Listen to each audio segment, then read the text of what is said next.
Welcome to the Life by Design podcast. We are your hosts, Jessilyn and Brian Persson. Are you and your partner looking to align your financial goals and build wealth together? Have you ever wondered what might be stopping you from confidently investing in real estate or growing your wealth as a couple? Or why it feels so hard to get on the same page financially?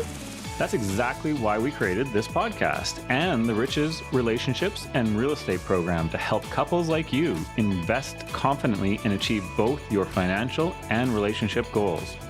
If you're curious to learn more, head directly over to discoverlifebydesign.ca/wealth and download our free guide, The 3 Mistakes That Keep Couples from Building Their Wealth. Let's start building wealth and the life you deserve together. All right. Today's topic is how to deal with pushback as you grow. It's natural. I think it's a society thing where people just look up to other people and they kind of want to bring them down. The whole crabs in the bucket, if you know that analogy, where all the crabs in the bucket try to just pull the other crabs down, even though individually every crab could get out of the bucket. Yeah. And I think this goes across many areas in life. Like, obviously we focus on wealth, but like if you're growing your career, if you're growing, your wealth, if you're shifting your mindset, if you're changing other aspects in your life, whether it be research or spirituality or how you exercise or how you want to change your eating habits, however you choose to grow, when someone's used to you as you are and you decide to change something, people, and sometimes harmlessly, they don't actually mean to be mean, can be mean. And I mean, that could be something simple as like, even to this day, I haven't drank in over 3 years now. And when I say to people, when I'm at an event or a party, I'm like, oh, I don't drink. But they're like, oh, I'm so sorry. I'm like, oh, well, don't be sorry, because I'm not, right? Yeah. And they don't mean harm. They're lovely people, but they just think it's a bad thing. Oh, you can't drink. I'm like, no, it's a choice, actually. Mm-hmm. Which kind of leads to our takeaway number 1, which is learn how to read the room. And those people that you were just talking about don't really know how to read the room. They just blurt what is in their view and not necessarily the view of the room around them. Yeah, absolutely. Learning to read the room is such an essential tool. Yep. So many people don't do it, but when you have that tool in your tool belt, you can be in any room and be comfortable.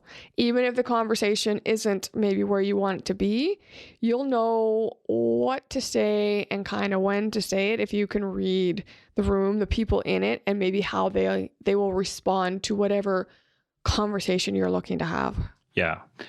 When we built our real estate portfolio, I remember a lot of people going, oh, wow, like you have that much in real estate. And to us, it wasn't a big deal. Yeah. We're like, no, we want a lot more than this. Like we're working really hard to try and get there. And people like almost got offended by the fact that we already had that much. And I mean, this is not a whole lot of real estate in any significant terms. I think at that time when people started commenting on this, we had 3 small condos downtown, and maybe we had bought one of our first houses. Yeah. But people just thought like, holy man, you got to this level, and we wanted to get so much farther beyond that. And I recall like not being able to associate with them. My ability to read them was really, really low at that time. And we would say things that probably sounded a little bit insulting to them, right? Just because we were trying to get somewhere further ahead and not really understanding almost even where we were at that moment. And so there was this disconnect between how we were talking to them and how they were actually hearing what we were saying. Yeah. So to the general kind of population who doesn't invest in real estate, or maybe even much in wealth, it can come across as like arrogant and flashy. If we're like, yeah, I own this many doors, this much, and this many million in properties. It's kind of like they can't even understand that level.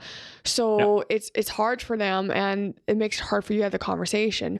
But if you read the room and realize that, yeah, you have that, I mean, stay humble about it, and just kind of speak to their world. Again, not their level. We're not saying come down, stoop to their level if they're not in a space to come up, but just understand their world and that they may not be able to connect to you and what you're saying, and they may not engage because they may not actually know how. No. And what you say about stooping is like, you don't have to lower your standards Yes. in order to just associate with them. It's not about that. It's just about coming down to where their thought patterns are, where their mindset is, and just starting with them there. And because if, it's like a very experienced professional of some sort, where to the outside world, that professional looks like he's working magic.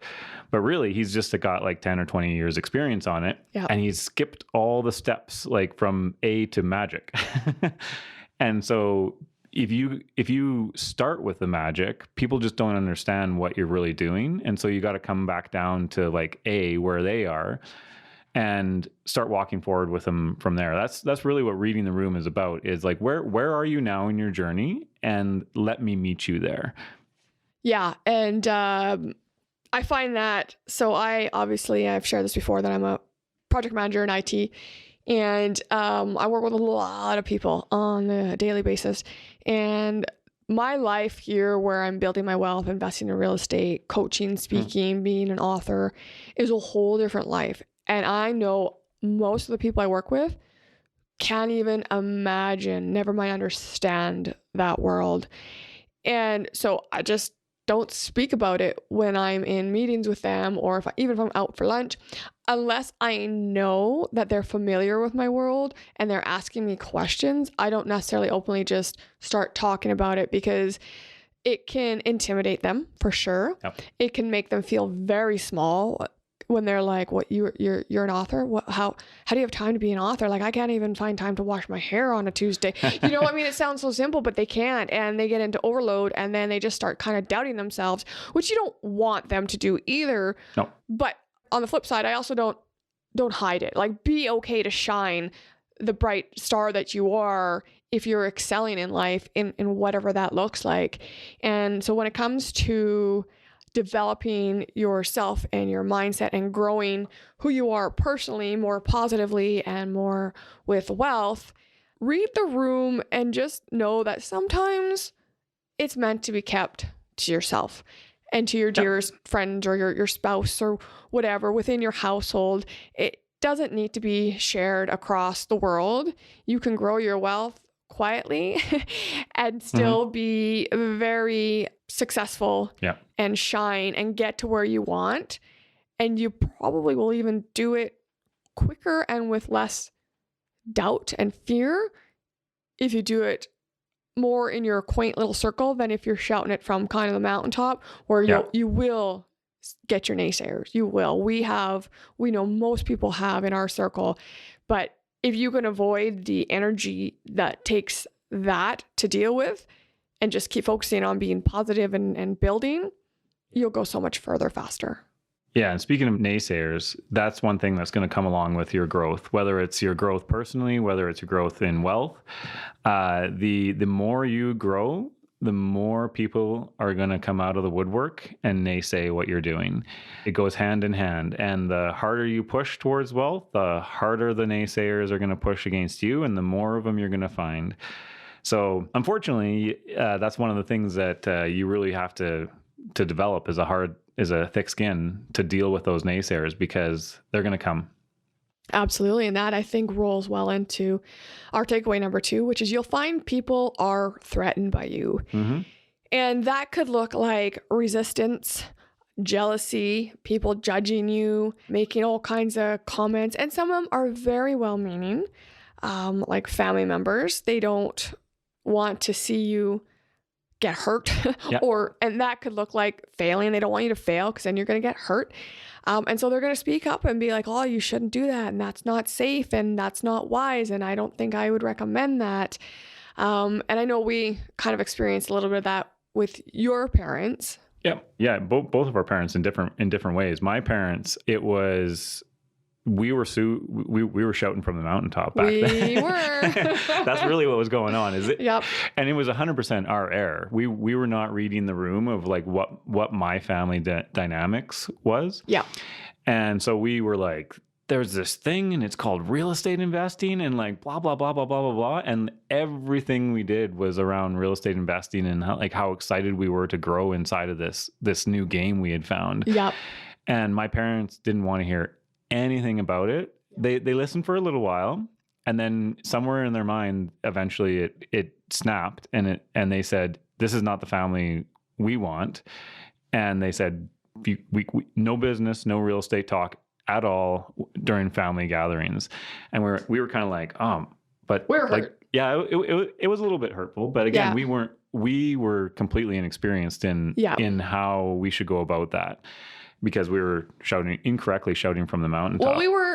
Well, we had enthusiasm and excitement. We were so excited in what we were doing, and we wanted to share it, not to brag. We wanted to share it because we wanted them to be included in the decisions if they wanted, in the options and growing with us, but they didn't want any of it, and so they just shut it down, and we were kind of like, we weren't expecting it, so that's kind of where the pain came in.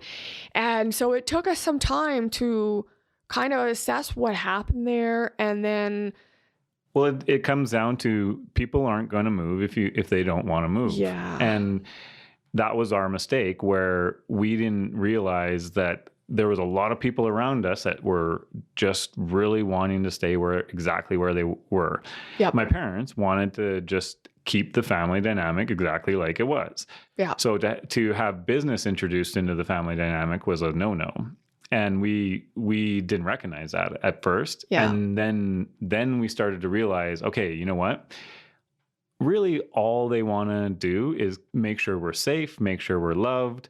And that is literally the end and the beginning of the relationship for them.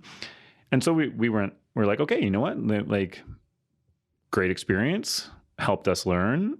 We found other friends and other family members who fell into the same category, but we didn't make the mistake with them because we'd already had that experience. So we dialed it back and only appropriately talked to people in the circles that we needed to talk to them with. Yeah. So you want to put yourself in communities of like-minded people where it's the norm to grow. And we talk about this all the time about our real estate rooms. And it's not just real estate rooms. I'm in rooms with women who are growing their businesses and empowering other women. And it's just a great space to be where you can be 100% authentically you and speak how you're growing. And they're there and they support you and they're growing with you. And just know that those are maybe the communities where you share openly versus, say, maybe with a family who isn't quite so open-minded, or with maybe some of your work colleagues who aren't quite there, or if you still have a lot of high school friends, they might not be growing either, and they might just not understand it, and you can feel resistance or, like I said, jealousy. Or an interesting one I had when I was just about to become an author. I'd had my book written. It was with my publisher. We're just kind of wrapping up the final details before it got launched. And someone I had met in a course I was taking, and he asked me one day, he's like, well, who are you to be an author? And I didn't even hesitate. I looked at him and I said, who are you not to be? Everyone has a story within them and they should share it. And I know it had him thinking, and he was just like, oh, that's a good point. But I think he just based on what he knew and where he came from, it just went over his head. But like you seem like you're just a normal person. You're married with kids. We're taking this. It was an improv class is what we were taking together. And it's like, and you're writing a book, and he just didn't know. He's never met an author. He didn't understand the world. Yep.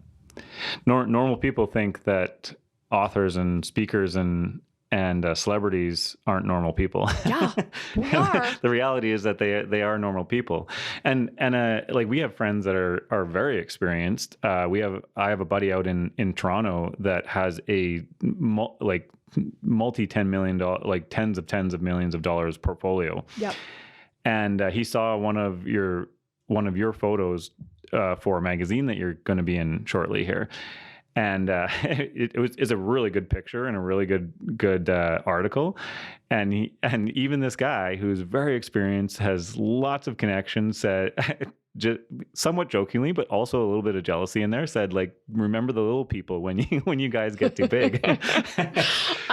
I hear that every once in a while too, when Yeah. people see my magazine article, right? Seeing me being featured, and same thing. It's like, can I get your autograph now before you forget me? It's like, well, I'm still human, people. I'm still humble. This is still my home. You are still my friends. Exactly. Yeah. But like everybody seems to organize people into a pecking order of some sort. And the reality is that everybody's the same. It's just a matter of how much commitment, how much sacrifice, what kind of focus they had in their life. It's really not a matter of whether one's human and one is like some alter human. Superhero. Yeah, superhero. Yeah. And I think people look up to celebrities and they like get very shy and awkward around them. I know a recent experience of mine was we went to a multifamily event, and the guy putting it on 3 days, he's a really good showman, really good speaker, but people were somewhat intimidated by him because, he just put this room together of 150 people. He has a $200 million portfolio.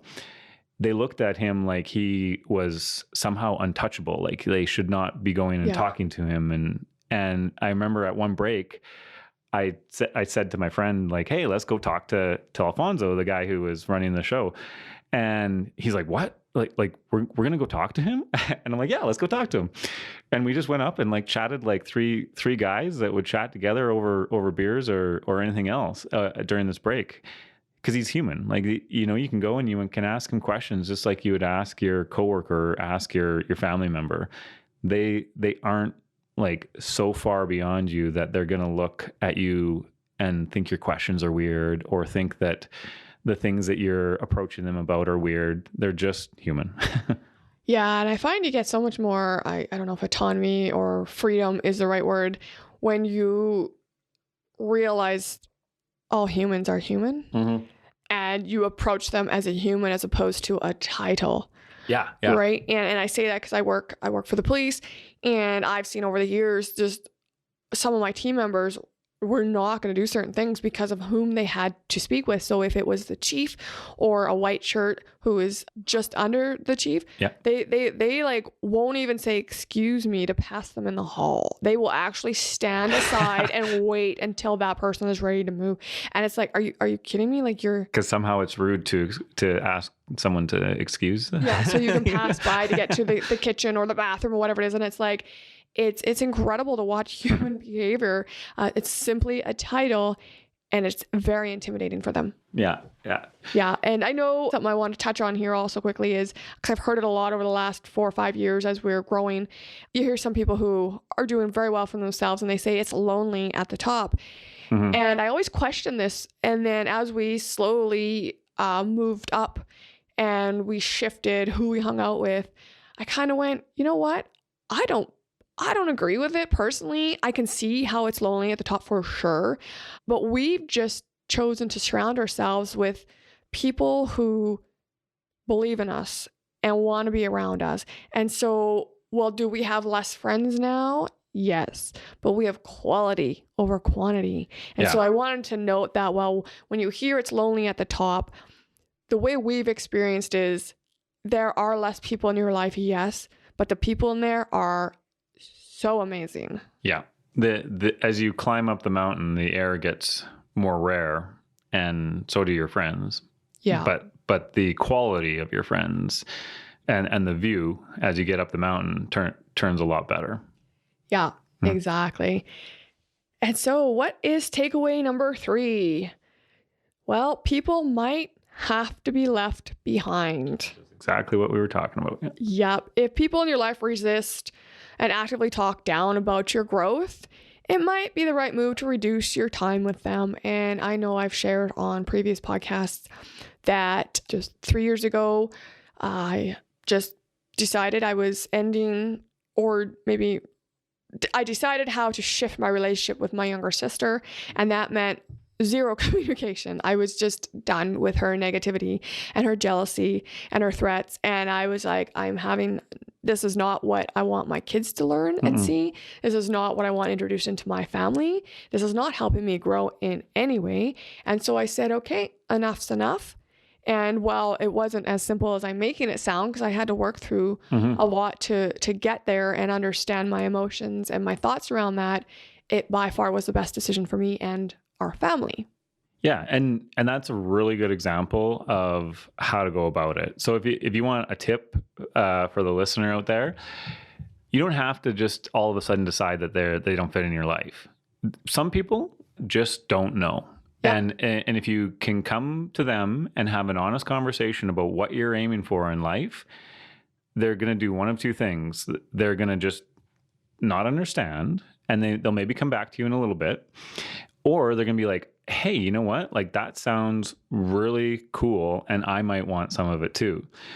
I guess there's a third thing. That's kind of where your sister landed. And and it's like they're going to go completely in the opposite direction, and they're going to fight everything you do. Yeah. Talk down to you. They're going to get extremely jealous, extremely judgy, and work on them. And maybe it is still an understanding issue, but at some point you got to cut your energy and stop pushing your energy into that person to try to bring them along your journey with you, because they're sucking the energy out of your journey, and you just really got to move on past that. Yeah, and that might look like something as simple as sitting down and getting paper and a pen and 2 columns, and you write their name on, and you see the pros and the cons of the relationship. What do they bring to you? What do they add? Yep. And sometimes it might be something as simple as support.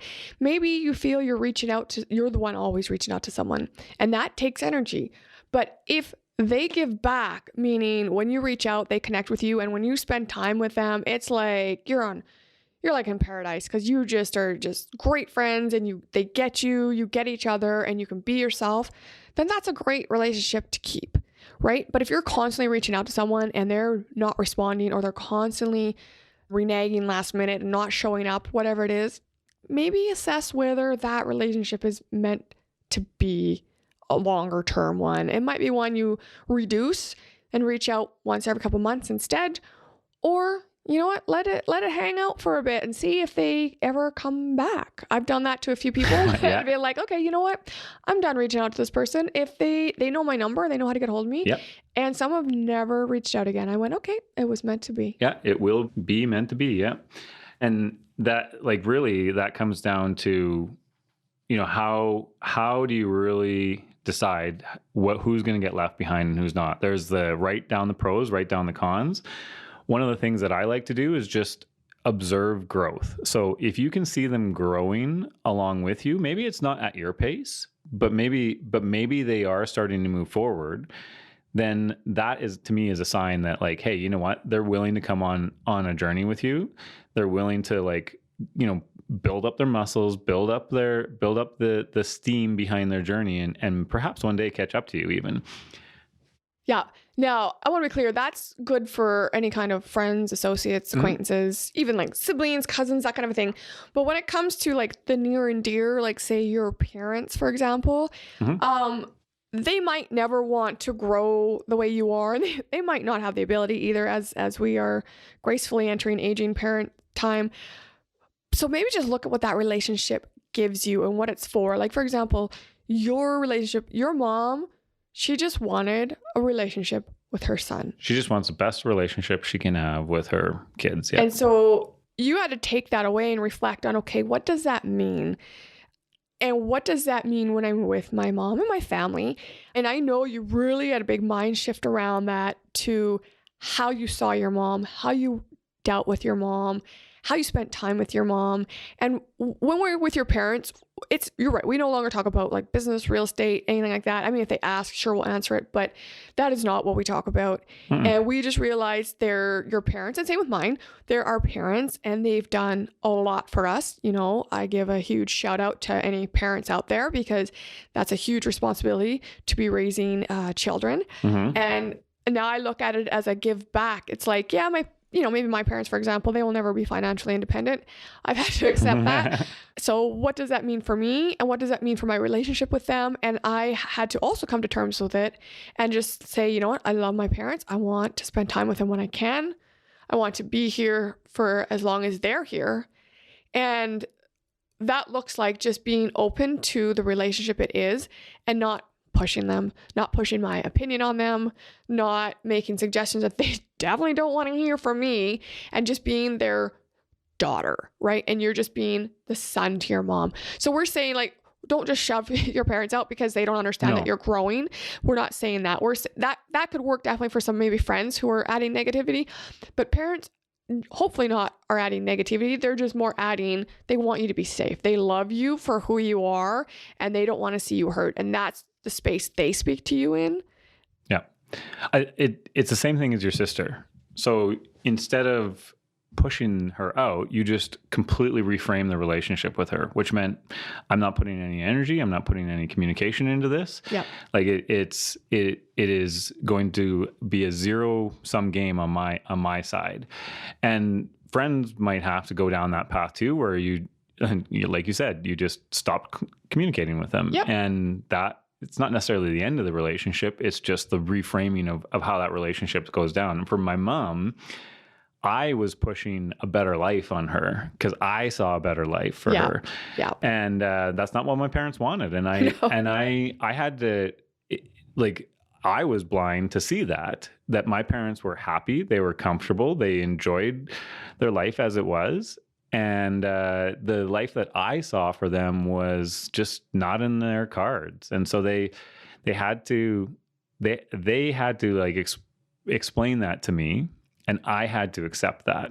And once I did, I was totally happy, with the new relationship that was the now relationship with my parents. And it works out great. Exactly. Mm-hmm. And same with mine. All right. Recap today's takeaways. The first one is learn to read the room. Number 2, you'll find that people are threatened by you. And number 3, people might have to be left behind. Our next episode, we'll be talking about how to create realistic real estate investment goals as a couple. Thank you so much for tuning into this episode of the Life by Design podcast. Before you go, don't forget to visit discoverlifebydesign.ca/wealth and grab your free download of the 3 mistakes that keep couples from building their wealth. We release new episodes every 2 weeks, so be sure to hit that subscribe button on your favorite podcast app and join us on this journey to create your life by design. Thanks again for listening. It's been a pleasure being with you today. We're Jessilyn and Brian, and we'll see you next time.